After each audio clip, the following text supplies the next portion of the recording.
Gathering her courage, she approached the shelf and picked up the doll, its glassy eyes staring back at her. For a moment, she hesitated, battling the instinct to throw it away, to get rid of it once and for all, but a part of her, curiosity mingled with fear which held her back. "Why are you doing this?" Clara whispered, feeling foolish for talking to an inanimate object. "What do you want?" The doll remained silent, and an eerie stillness filled the room. Clara took a deep breath and placed the doll back down. "I'm not afraid of you," she declared, her voice steadier now. "I won't let you control me." That night, as Clara tried to sleep, she felt an unusual calm settle over her. The whispers had faded, replaced by the soft sounds of the house settling. Sleep finally came, and with it, a dream, a vivid, chaotic dream filled with swirling shadows and the image of a little girl. Clara felt a connection to her, as if she were reaching out for help. When morning arrived, Clara recounted her dream to her parents. "Think I need to learn more about Abigail," she said, her resolve strengthening.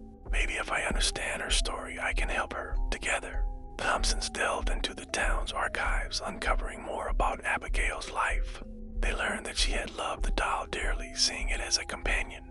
But after her tragic death, it seemed the bond had twisted into something darker. With newfound determination, Clara decided to conduct a small ceremony to honor Abigail and release her spirit. They gathered in the backyard, where Clara placed the doll gently on a bed of flowers. "I don't want to keep you trapped anymore," she said, voice steady. "You can be free."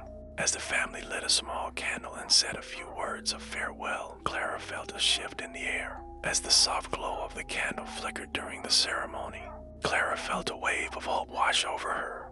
The air was thick with anticipation, and the atmosphere was charged with the promise of closure. But as the minutes passed, an unsettling sensation began to creep in.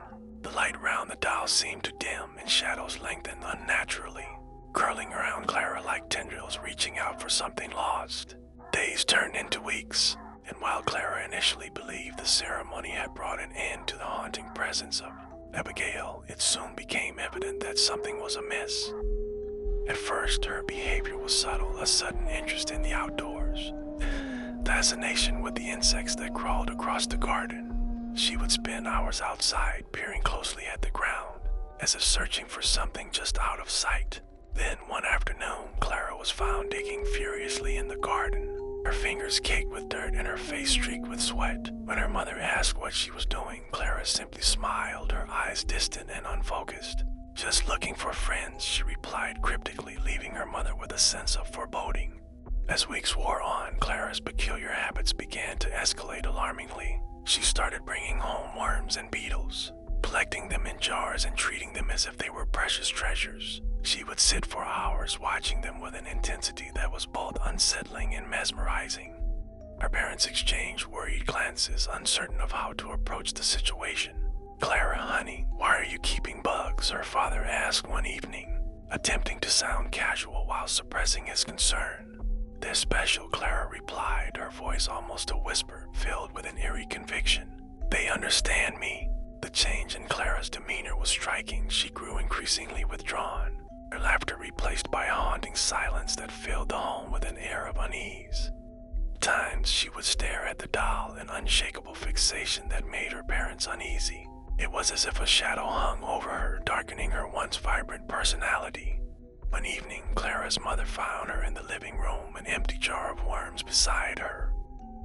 Clara was sitting cross-legged on the floor, her fingers still dirt-streaked, her gaze fixated on the doll. "Clara, what's going on?" her mother asked tentatively, her voice laced with concern. Without breaking her gaze, Clara replied, "Abigail wants us to listen. She's just trying to tell us something." The words sent a chill down her mother's spine. Clara's behavior took on an increasingly bizarre quality. She would mimic the sounds of insects buzzing and chirping in a way that felt wholly unnatural. At times, she spoke in a low, melodic tone that didn't sound like her own, as if channeling something from beyond. Desperate for answers, her parents sought the help of a local therapist, hoping that a professional could help Clara navigate the changes she was experiencing. The therapist listened carefully, but as the sessions progressed, it became clear that the connection to the doll was more profound than anyone had anticipated. The therapist suggested exploring Clara's feelings about the doll and Abigail, encouraging her to express herself through art and storytelling.